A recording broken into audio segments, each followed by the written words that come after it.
simple cube used for storing office supplies. Or is it? In his book, A Land Unknown, Hell's Dominion, Brian Melvin describes miles and miles of cubes, each one containing a person suffering the same punishment they inflicted on others before they died. Next, on Stories of the Supernatural.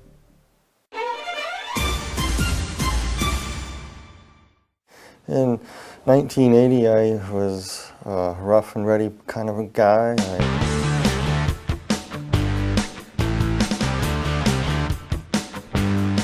Drank a lot and partied a lot, and I was moved to Tucson, Arizona, and I was working at a construction site, and one of the guys brought some water from Mexico that was contaminated, and I ended up drinking it by accident. Got real sick, contracted cholera, and within about 72 hours I was flat on my back and basically dehydrated. That's when I passed away. I noticed that when I passed on, that of course I wear glasses and I'm very nearsighted. I noticed that, the first thing I noticed is that I wasn't wearing my glasses and I could see clearly across the room. And when I turned my head, I noticed that my body wasn't moving. And I was lifted right out of my body and hovered over my body, looking down at myself and looking around. And next thing I knew, I went through the ceiling of the room I was in, and I was transported into a very, very, very black, dark void.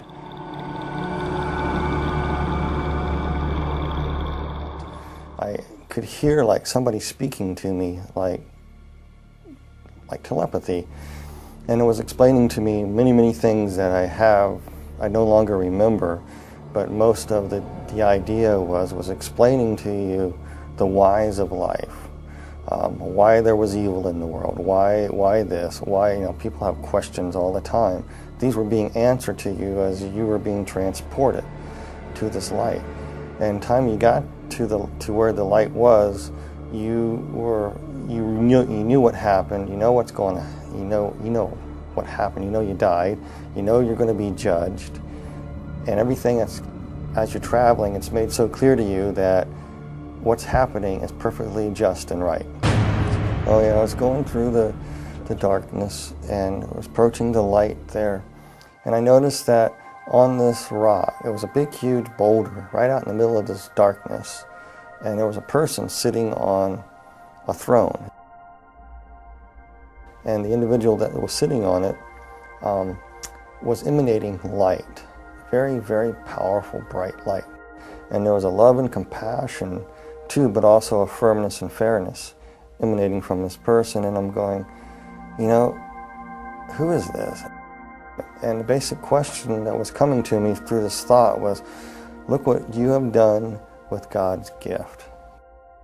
It was actually Jesus was speaking this to me. He said, if I let you into heaven with what you know now, that I'm just, right, perfect, you would misuse that and keep sin alive in heaven. You can't come in. He told me it was granted to me to see a land unknown that's best forgotten, but will not be left unseen. That was it. And then he took out all these keys out of his robe, just pulled them out. And as he pulled them out, you could see the scar where the nails were kind of like in the wrist area, and it kind of pulled the bones apart. It's kind of traumatic looking. And he had these keys, and the keys were odd shapes and design. And he walked over to a place, and he stuck this key into this, looked like a gate. And a door opened. Then the veil came over, and it was dark again. I couldn't see it. All I could see was the Lord. And I was being moved toward this door, and I went through that door into a void. A tornado vortex. It was just going round and round. It was a tunnel, spinning horrendously around, just roaring and roaring and spinning and spinning and spinning.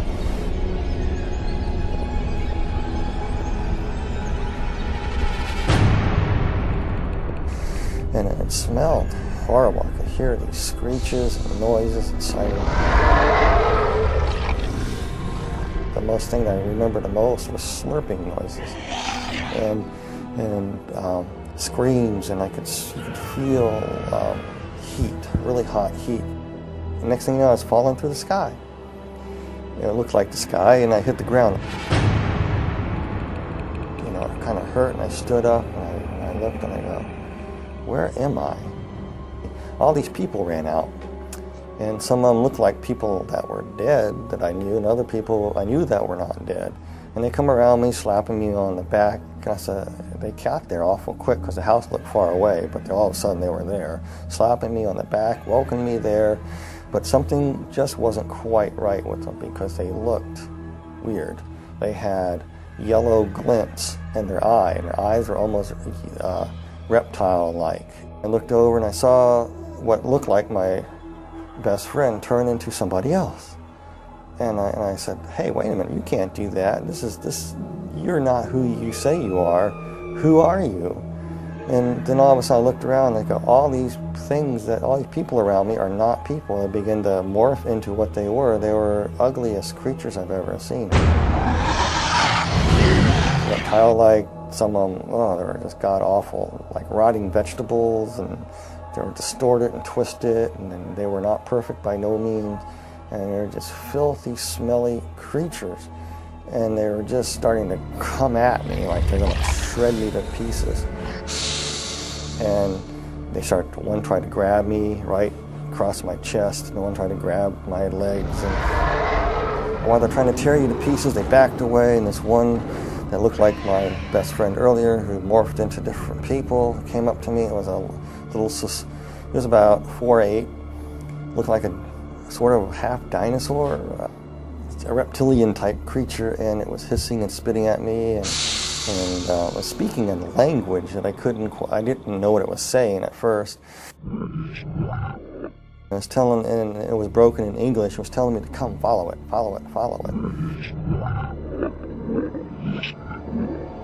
So he motioned to me, and we took a few steps, and all of a sudden we were at the end of the horizon. That doesn't make any sense, but we came across to what looked like the end of the horizon. You couldn't go any further, and I couldn't understand what it was.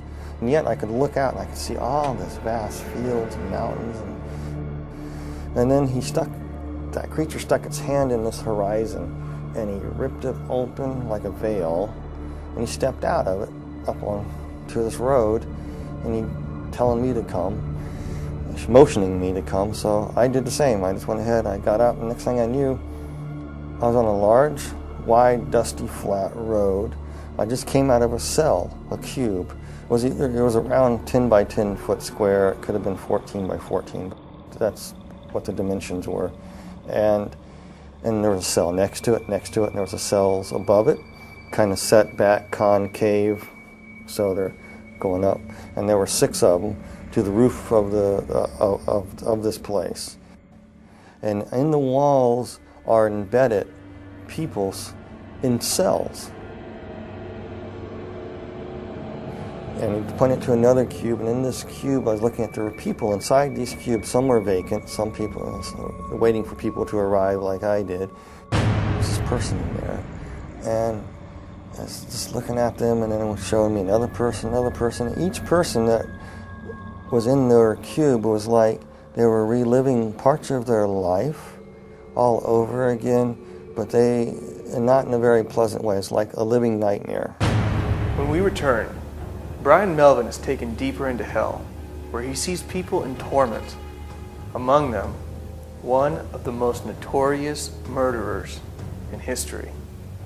Next, on Stories of the Supernatural. Brian Melvin died after being infected with cholera from drinking water.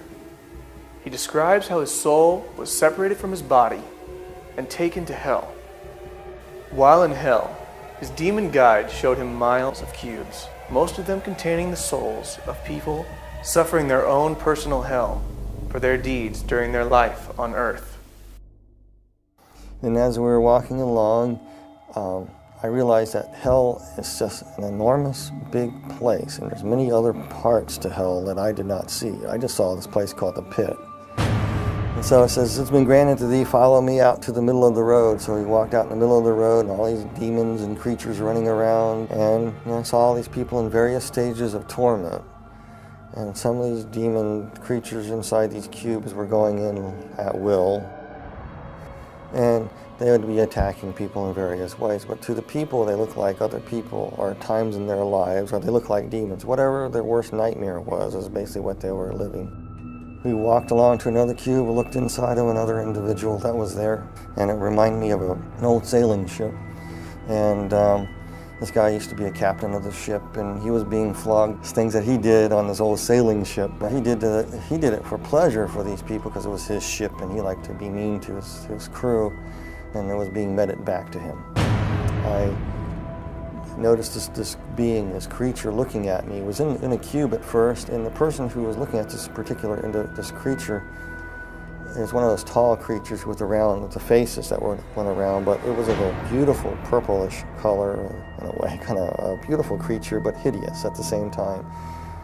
And with its faces revolving around, very seductive, very, very flattering, very, very persuasive. It would try to plant thoughts in your mind, trying to tell you, why would such a good God allow people to suffer like this? It was trying to get me to curse God. I really don't know who the demon creature was. I know he had great power and authority. He either was the second in command or he could have been Satan himself.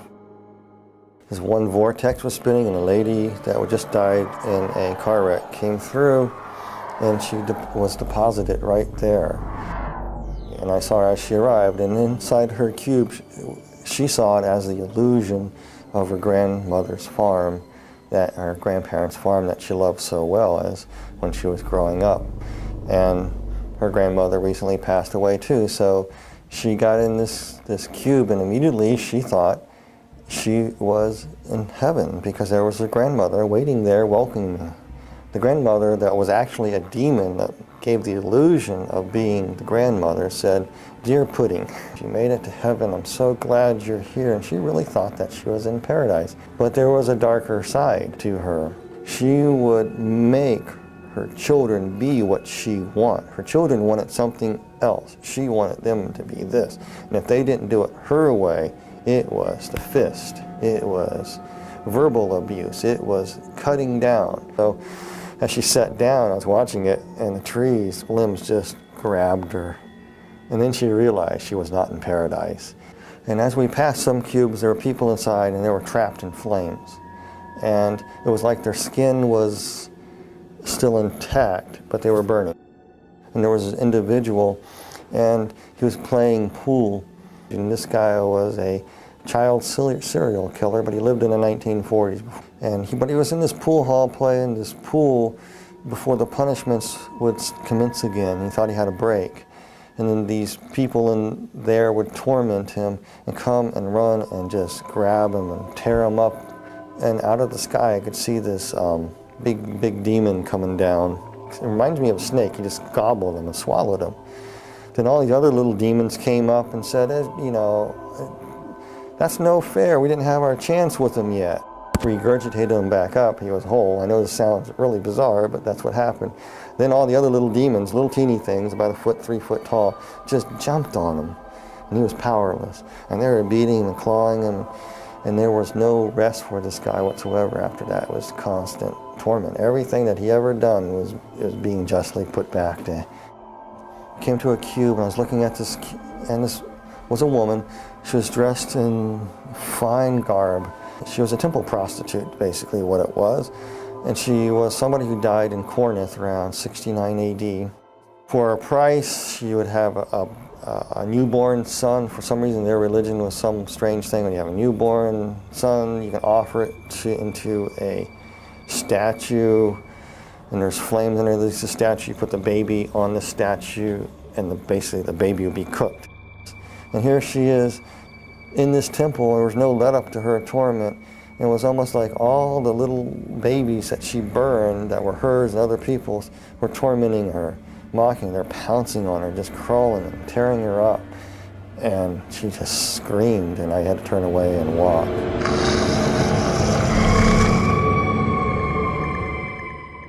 There was an individual that she practiced the black dark craft. She was a witch. I just knew that she was a witch, but she died many hundreds of years ago. But She was trapped in a coffin, scratching, trying to get out. She couldn't get out. She was in that position for years and years and years and years, hundreds of years. And then finally, when she got it open, all the demons would pounce on her. And we walked on to another cube. We looked in this other cube on this row, and there was another lady. And she believed that Mother Earth could save her. And then if she honored the trees and the rocks, and she was into this nature thing, and part of their religious practice that she would practice would be getting out in the fields and dancing around a fire with a bunch of other people doing the same. The people that she thought that she was with were actually demons, and they would come up to her and say, "You did this." They pick up a stone. You say, "The stone will save you here," and they smacked her with it. So she was standing there, and the demons reached down there and reached in her mouth, ripped out her tongue and part of her thing, and says, "You talk bad?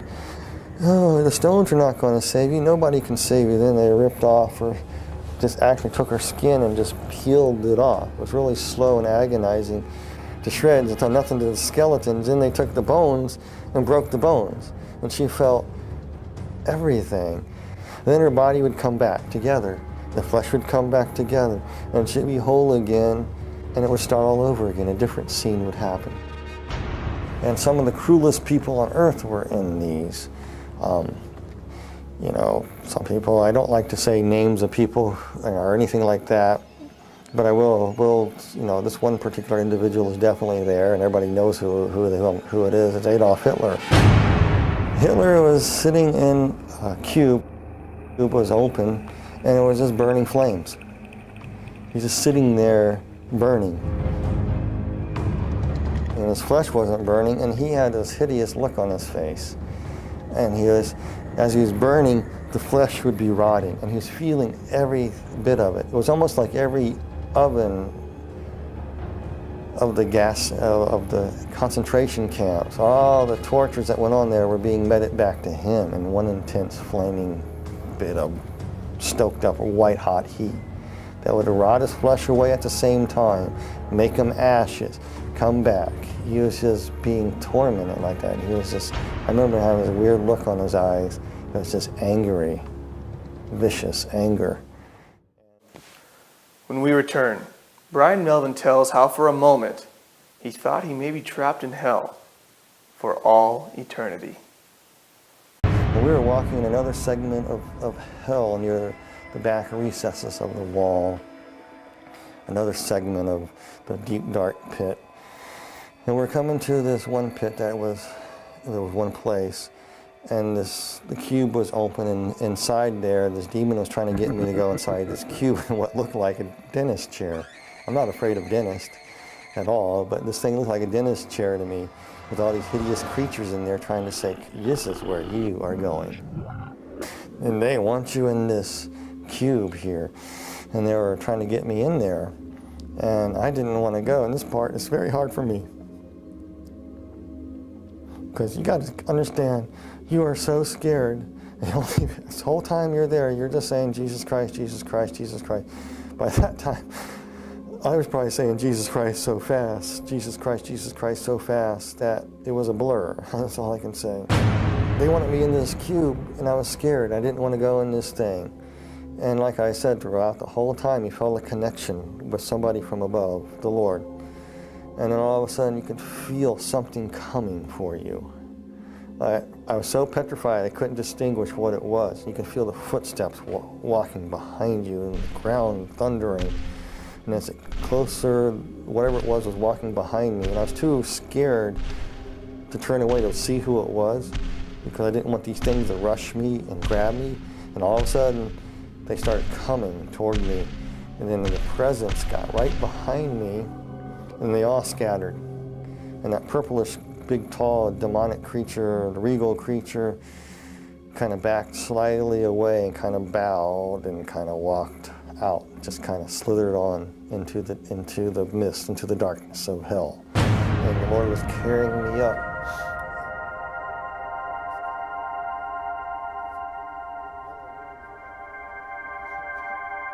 And I knew who it was. It was Jesus. He picked me up. This part I remember, though, so so clearly. He just picked me up in his arms, and I could see where they crucified him. As he's holding me, his bones are pulled apart. He's saying, you pulled apart my bones. And he carried me. And kind of floated through the air and went through the center of the bottomless pit. I went straight up. I remember bits and pieces of being taken to a hospital and waking up in a hospital room. And nurses poking me. And when I woke up out of this thing trying to breathe, I grabbed the doctor and said, I'm not in a cube, am I? I better not be in a cube. And the doctor says, no, you're in a hospital. And from it, I was no longer an atheist. There was a God, there is a heaven, and there is a hell.